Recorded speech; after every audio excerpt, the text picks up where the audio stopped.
ang mapagsamantalang scammer, mga be. Nakita nila na malakas ang hatak ang mukha ni Raisa, kaya ang ginawa nila, ginamit nila ito ng walang paalam para mag-promote ng online sugal o online gambling apps. Like, ang kakapal ng mga muka, nakapikit ka na lang talaga, mapapapikit ka na lang talaga, 'di ba? The audacity of deepfakes and fake ads. Grabe ang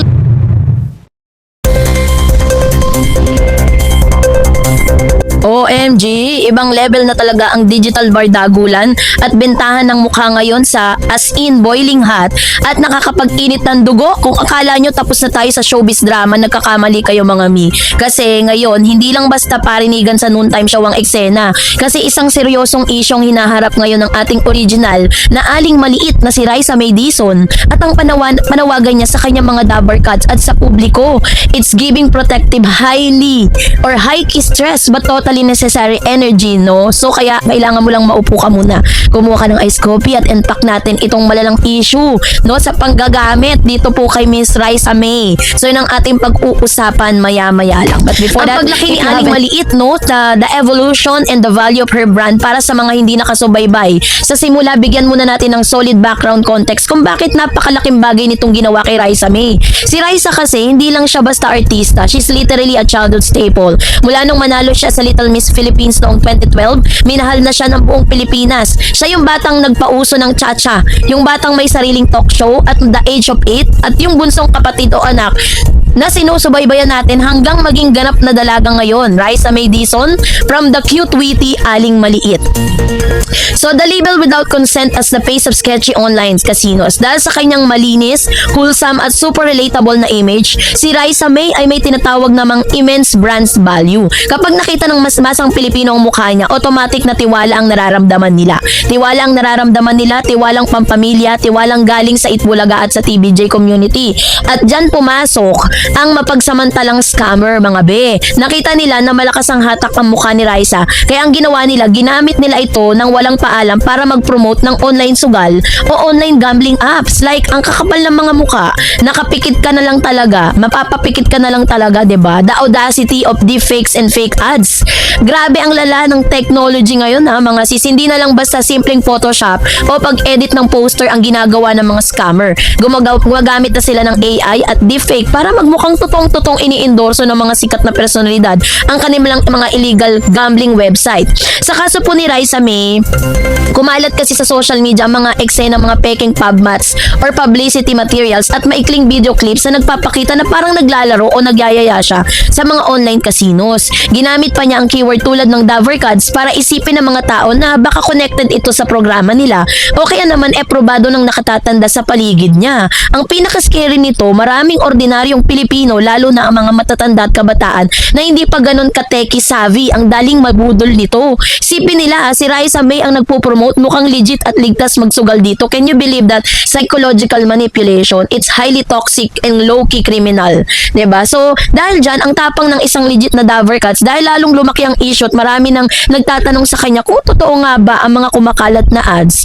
At hindi na nakatiis ang lola nyo. She finally entered the chat at naglabas ng kanyang official na panawagan at paglilinaw. At hindi niya ito dinala sa mas mababaw na tapatan. Hinarap niya ito ng may paninindigan. Inilaw ni Raisa May sa kanyang mga social media platforms na wala siyang anumang koneksyon, endorsement o kinalaman sa kahit anong online sugal apps. Nakiusap siya sa kanyang mga taga-subaybay, lalo na sa mga kapwa niya Dabber Cards, na huwag magpapaloko sa mga nakikita nilang maglaglipa ng peking patalastas gamit ang kanyang pangalan at larawan. Huwag po kayong maniniwala sa mga kumakalat na ads na gumagamit ng mukha ko. Hindi po ako nagpo-promote ng online gambling o kahit anong sugal. Ang mensaheng tumapos sa kunwaring endorsement, this move from Raisa's giving ultimate queen behavior. Sa halip na matakot o manahimik na lang dahil baka madawit ang pangalan niya sa kontrobersya, pinili niyang magsalita para proteksyonan ang kanyang mga fans. Alam niyang ang kanyang responsibilidad bilang isang ehemplo ng mga kabataan. She chose accountability and truth over passive silence at napaka-deserve niya ng pagbagsak balikat na palakpak para doon, 'di ba? Palakpakan. So ano nga ba talagang masamang epekto ng online sugal sa lipunan? Bakit nga ba galit na galit si Raisa at ang buong showbiz industry sa paggamit ng mukha sa online sugal? Kasi nga mga mi, ang online gambling sa Pilipinas ngayon ay isa ng malalang epidemya sa digital space. Kung titignan natin ang mga ulat mula sa gobyerno at mga balita, napakaraming pamilyang nasisira dahil sa addiction sa digital betting apps at e-wallet na epekto ng online sugal sa mga kabataan at pamilyang matinding pagkakautang. Ang madaling access sa pera gamit ang phones ay nagiging saninang mabilis na pagkabaon sa utang, 'di ba? Kaya talagang galit na galit si Raisa at umaksyon po siya, no? Ibinigay niya yung kanyang opinion, ang kanyang statement para maitigil na ito, 'di ba? So, ang tanong, karamihan kasi sa ngayon, paano ba natin mapipigilan 'to sa mga makasalanang scammers na walang takot magnakaw ng pagkakakilanlan? Noong mga nakaraang buwan kasi sa taong 2026, ang Cybercrime Investigation Coordination Center or CICC ay naglunsad ng malawakang crackdown laban sa mga illegal online gambling platforms at sa mga influencer na nagpo-promote nito. Pero ang problema sa internet, parang kabuti ang mga scammers kapag pinatay mo ang isang page, may tatakbong 3 o 4 na bagong account kinabukasan. Ito ang dahilan kung bakit napakalaga ng ginawa ni Raisa May na direktang pag-report at paggamit ng kanyang boses kapag ang mismong artista na ang nagsabing fake news yan, nawawala ng kapangyarihan ang peking ad. Bilang mga netizen, tungkulin din natin na maging mapagmatsyag kapag nakakita tayo ng mga kahina-hinalang mga endorsement, automatic reports at block agad dapat ang bagsak natin sa kanila. Huwag nating hayaang pagkakitaan ng mga masasamang elemento ang mga paborito nating artista.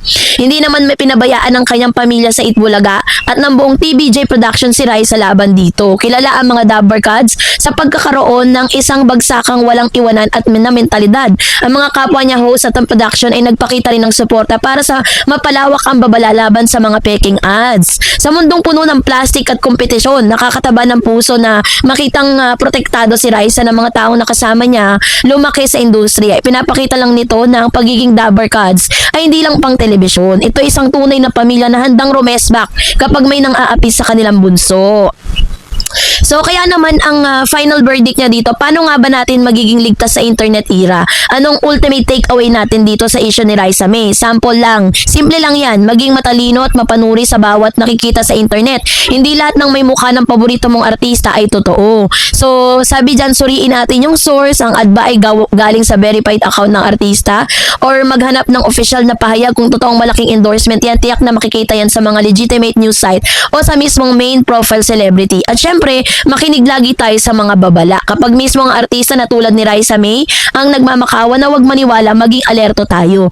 So kaya naman salute kay Raisa May Dizon para sa kanyang tapang at maagang pag-aksyon. Napatunayan niya na kahit lumalaki na siya, dala-dala pa rin niya ang talino at pagmamahal ng kanyang mga tagahanga. Nananatili tayong ligtas, iwasan ng sugal at laging tandaan, protektahan ang ating kapayapaan at ng isip pitaka. 'Di ba? 'Yun ang ating dapat tandaan. Kaya naman kung makakita po kayo ng mga ganyan, no, maaaring panoorin naging interview at kwento ng kanyang karera upang mas maunawaan ninyo yung kahalagahan nito. So, kung makakita kayo ng mga fake ads, pwede nyo po yan i-report agad. So, yun po yung kanyang request sa kanyang mga tagahanga. So, kayo po, ano nyo sa loobin patungkol dito, mag-comment kayo sa comment section. And that's it for today. For more na magbayad ng tumataginting lang naman na 3.5 million.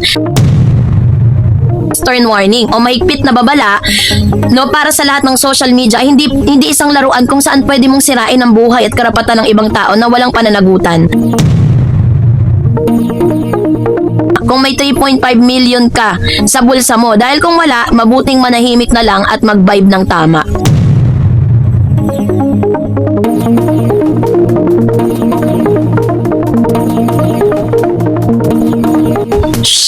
Deserve ba o OA ang Juliana pinagbabayad ng 3.5 million ng korte dahil sa social media tea laban sa TVJ? So, ano nga ba ang nakapaloob sa balitang ito? Yan ang ating pag-uusapan maya-maya lang. But before that, if you haven't, may malaking shocking twist mula sa Dabber Gods tungo sa korte realness, Mari. Iwanan mo muna yung ginagawa mo at mag-focus ka rito dahil ang balitang ito ay literal na nag-detonate ng social media feed ng bansa. Kung akala mo ay tapos na ang legal wars sa mundo ng noontime show pagkatapos ng sagupaan ng TVJ at Tape Incorporated noong mga nakaraang taon, abay nagkakamali ka. Dahil ngayon, isang dating solidong miyembro ng Itbulaga pamilya ang tuluyan ng nasunog sa korte. Ang mabilisang chika, inutusan ng korte ang komedyante at dating host na si Anjo Iliana na magbayad ng tumataginting lang naman na 3.5 million tax millions bilang danyos sa TVJ production. So 3.5 million peso. So yun po yung nakatala doon po sa mga balita.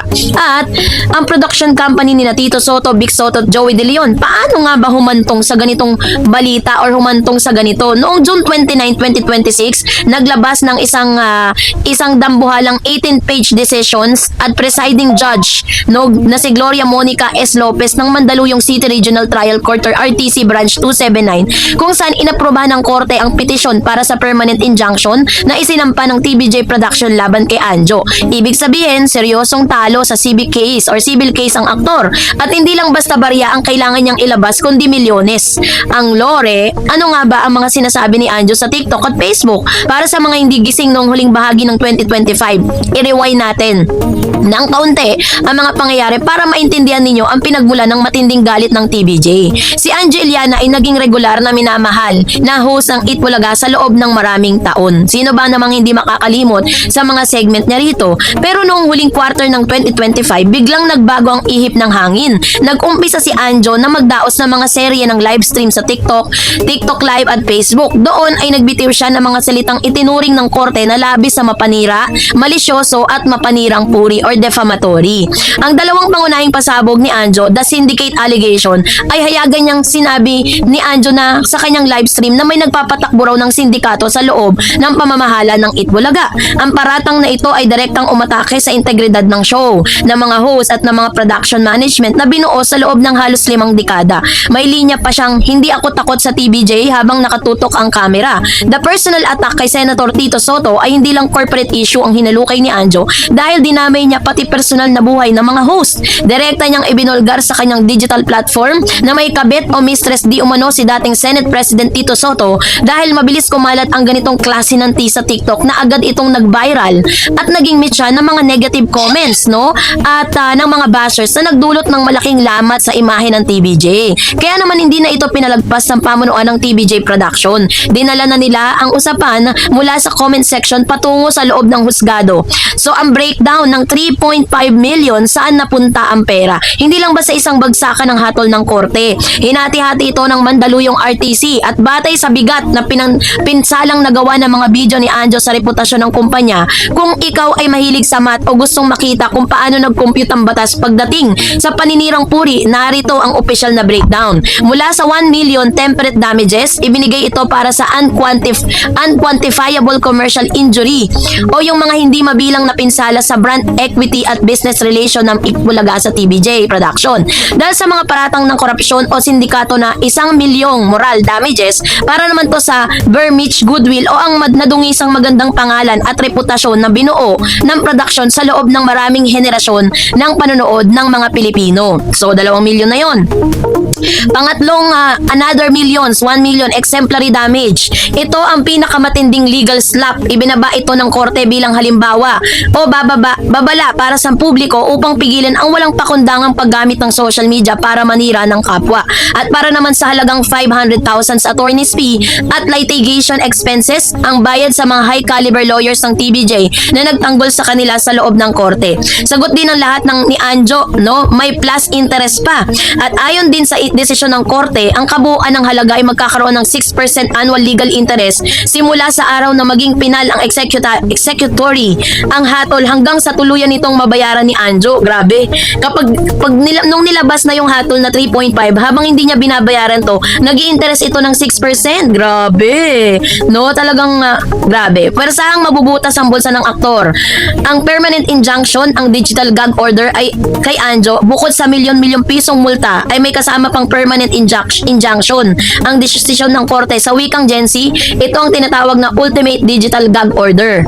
Inutusan ng korte si Anjo Iliana, ang kanyang mga ahente, mga kinatawan o sino mang kumikilos sa ngalan niya So narito naman po ang reaksyon ng TVJ at ni Senator Tito Soto. Sabi niya, vindicated. Matapos ilabas ang opisyal na desisyon ay agad na nagbunji ang kampo ng TVJ Production at ng Eat Bulaga sa kanilang inilabas na opisyal na pahayag. Sinalubong nila ang hatol ng korte bilang malaking tagumpay para sa katotohanan. We welcome the court's decision as a definitive vindication of the integrity of Eat Bulaga, its host and its management, and of decades of trust the generation of viewers have placed in the program. Ayon sa opisyal na statement ng kumpanya, dagdag pa nila ang desisyong ito ay nagsisilbing stern warning o mahigpit na babala para sa lahat ng social media. Hindi isang laruan kung saan pwede mong sirain ang buhay at karapatan ng ibang tao na walang pananagutan. Nagbigay din ng maikling pahayag si Senator Tito Soto sa media kung saan sinabi niyang patunay ito na gumagana ang sistema ng katarungan sa Pilipinas.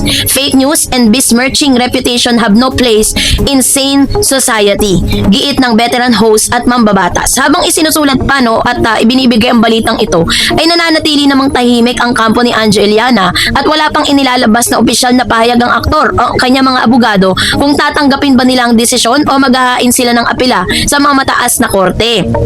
So kapansin-pansin din na burado na ang mga controversial na videos TikTok live replay sa kanyang mga official na social media accounts at ang Gen Z lesson dito, ang social media ay hindi shield sa illegal na clout chasing para sa ating henerasyon na nabubuhay na sa TikTok at X at Instagram. Ang kasong ito ni na TVJ at Angeliana, isang napakalaking wake-up call. Madalas nating makita sa ating mga FYP ang mga content creators sa madalasan ng mga expose, bulgarang blind items o hayagang paninira sa mga kilalang personalidad para lang makakuha ng engagement, like, shares at algorithm boost. Akala ng marami dahil lang ito sa content creation or parody or eme, 'di ba? Ligtas na sila sa batas. Ang hatol kay Anjo ay patunay na sa taong 2026 may naging matalas at digital ready na ang ating batas. Ang bawat salitang bibitawan mo sa harap ng iyong smartphone habang naka-live ay makaakibat na legal na pananagutan. Kung hindi mo kayang patunayan sa harap ng hukom ang iyong paratang, ang dulo mo ay tulad ng kinahinat ng ngayon ng aktor, isang permanenteng bawal magsalita at multang milyon-milyon ang magpapaiyak sa iyong bank account. Bago mag-click ng go live at magbakalak ng unverified na chika, isipin mo muna kung may 3.5 million ka sa bulsa mo, dahil kung wala, mabuting manahimik na lang at mag-vibe ng tama. So kayo po, anong yung saloobin patungkol dito? Mag-comment kayo sa comment section. And that's it for today. For more videos and updates, please don't forget to like and subscribe, and please don't forget to follow my Facebook page, DarEds TV and DarEds channel. God bless everyone.